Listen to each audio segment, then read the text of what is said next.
भगवान बिरसा मुंडा जी की जयंती महोत्सव पर भगवान बिरसा मुंडा के चरणों में नमन। इस समाज में जन्मे तमाम महापुरुषों को मेरा नमन, उनके चरणों में नमन। और यहाँ पर उपस्थित हंडिया की इस पावन धरती पर उपस्थित तमाम साथियों को जय भीम, जय भारत, सेवा जोहर। और आप सभी को भगवान बिरसा मुंडा की जयंती पर बहुत बहुत हार्दिक बधाई, शुभकामनाएं।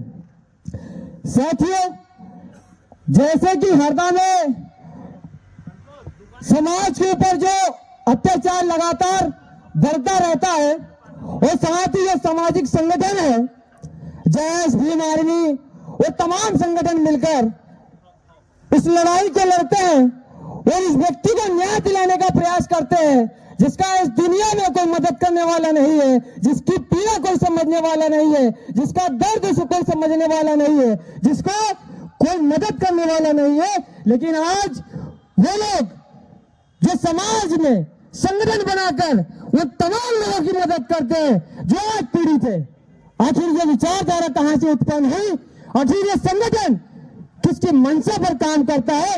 वो भगवान बिरसा मुंडा जी के विचारों पर काम करता है। वो संगठन बाबा साहब अम्बेडकर जी के विचारों पर काम करता है। वो तमाम संगठन टंकिया भील बिरसा मुंडा, इन तमाम महापुरुषों के विचारों पर, इनके बताए हुए रास्ते पर काम करने के बाद समाज की लड़ाई को लड़ने में सड़कों पर उतरकर उन लोगों की मदद करते हैं जिनको न्याय निश्चित रूप से मिलना चाहिए।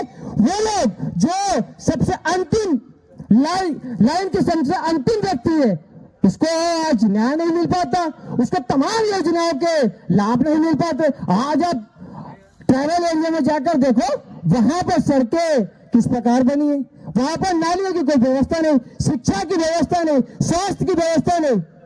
आखिर ये लड़ाई कौन लड़ेगा? ये बाबा साहब अम्बेडकर, भगवान बिरसा मुंडा, टंकिया भील, इन तमाम लोगों की, तमाम महापुरुषों भगवानों के विचारों पर चलकर हम इस लड़ाई को मजबूत कर सकते हैं और हमारे लोगों की मदद कर सकते हैं। साथियों, आप तमाम साथियों से निवेदन करना चाहता हूं, हम इस लड़ाई को मजबूत तब कर सकते हैं, इन तमाम महापुरुषों के विचार को मजबूत तब कर सकते हैं जब हम एक होकर इस लड़ाई को लड़ सकते हैं, जब हम एक होकर सड़क पर उतरकर इस लड़ाई को मजबूत करें।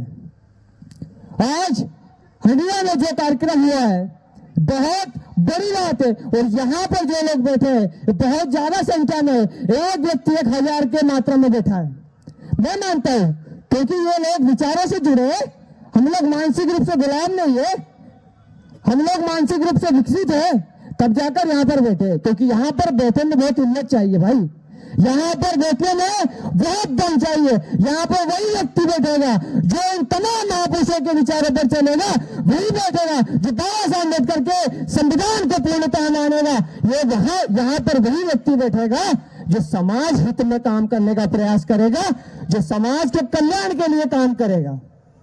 साथियों, समाज को बहुत लोग हैं जो तोड़ने का प्रयास कर रहे हैं, दलित आदिवासियों को बांटने का काम कर रहे हैं।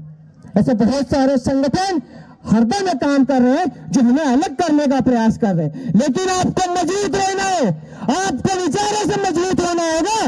बाबा साहब अम्बेडकर की वो तमाम पुस्तकों को पढ़ना होगा, महापुरुषों के विचारों को जानना होगा, तब जाकर हम इन लोगों से लड़कर संगठित होकर समाज के विकास के लिए काम कर सकते हैं।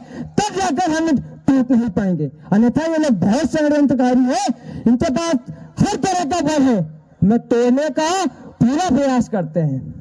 साथियों, ज्यादा समय नहीं लूंगा, और भी वक्त है, बस इतना कहूंगा कि आगे की जो रणनीति है, समाज का विकास किस प्रकार कर सकते हैं, समाज का उत्थान किस प्रकार कर सकते हैं, हमारे समाज की महिलाओं को शिक्षा में कैसे जोड़ सकते हैं, युवाओं को नशे से कैसे तोड़ सकते हैं। हमारे समाज के जो युवा है वो आज जो रास्ता भटक गए, जो ज्यादातर नशे की लत में जुड़ गए, उनको कैसे वहां से हटाया जाए, उनको कैसे नशे की लत छुड़ाया जाए, उनको कैसे इस मिशन से जोड़ा जाए, उनको कैसे बाबा साहब अम्बेडकर और तमाम महापुरुषों के विचारों से जोड़ा जाए, हमें इस पर विचार करना है, इस पर मंथन करने की आवश्यकता है। और एक मंच पर बैठकर समाज का विकास करने की आवश्यकता है। तब तक हम समाज का विकास तब तक नहीं कर सकते, तब हम एक साथ कार्य नहीं कर सकते, तब तक समाज को नहीं जोड़ पाएंगे। हमें किसी के बहकावे में नहीं आना है। हमें समाज का विकास अगर करना है तो छोटी छोटी बातों को भूलकर हमें बड़े मिशन पर काम करना होगा। हमें इस मिशन को हासिल करना होगा जो महापुरुषों का सपना था। हमें उस मिशन पर काम करना